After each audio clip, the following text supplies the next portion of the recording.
各位网友，大家好，欢迎来到报明说。中国宣布制裁雷神洛马的新措施。今年2月份呢，中国对美国的洛克希德马丁公司和雷神导弹与国防公司实施了贸易和投资制裁，原因是这2家公司向台湾提供武器。但是有关制裁的细节，直到4月17号才发布，这引发了外电的重视。中国呢，很少对外国的大型企业发起全面的制裁。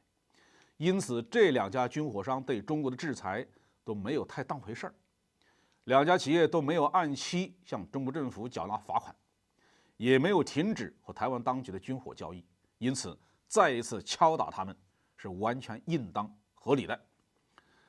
世界上最喜欢制裁别人的呢，就是美国政府。在多数情况下，一个国家或者是企业遭到美国制裁，很快就会陷入困境。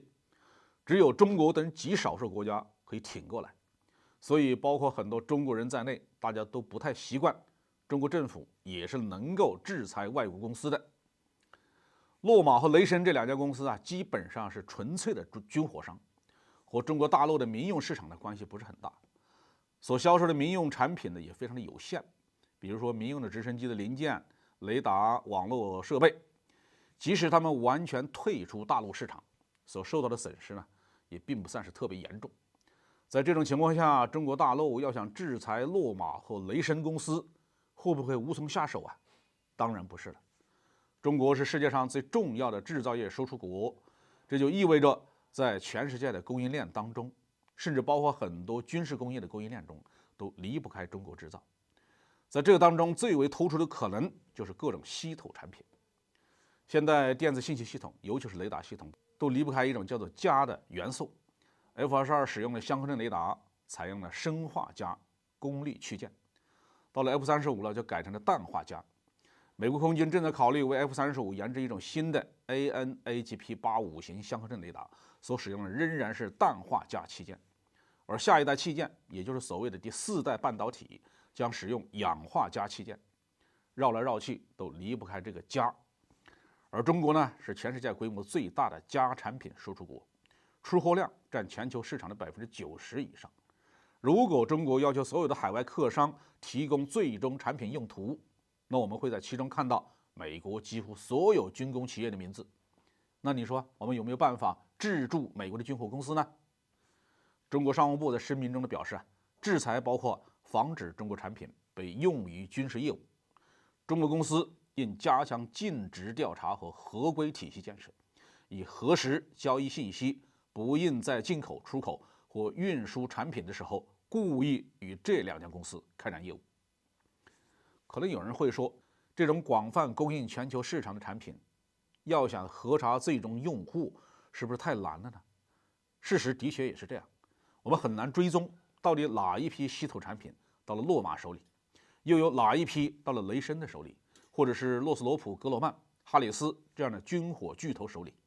但是中国有一个特别有效的工作手段，叫做抓典型。如果确认了某一家供应商在明知后果的情况下，把中国的镓产品卖给了美国的军火商，那么就违反了中国的出口禁令或制裁令，那就要对这家企业进行严厉的处罚，这是合理合法的吧？抓住几个典型，枪打出头鸟之后，其他的供应商就会躲着美国军工企业走。同样的情况也会发生在很多其他的稀土元素上面。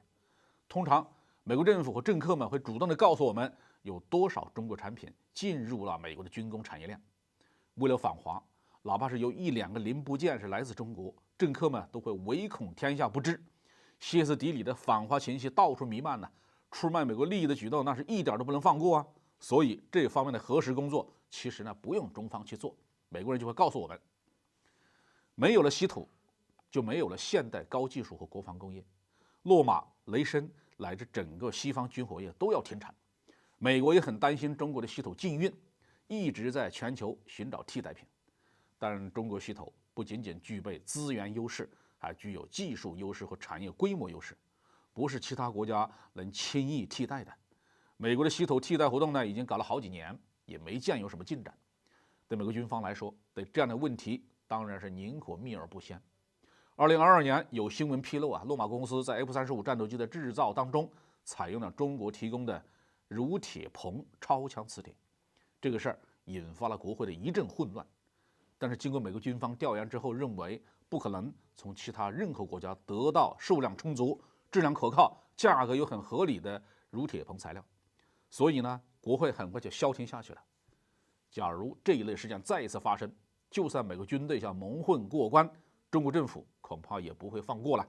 我们完全可以对有关企业提出要求，梳理自己的客户名单，不允许材料落到洛马公司的手里。更进一步的说，除了洛马和雷神2家公司，一定还有更多的美国军火企业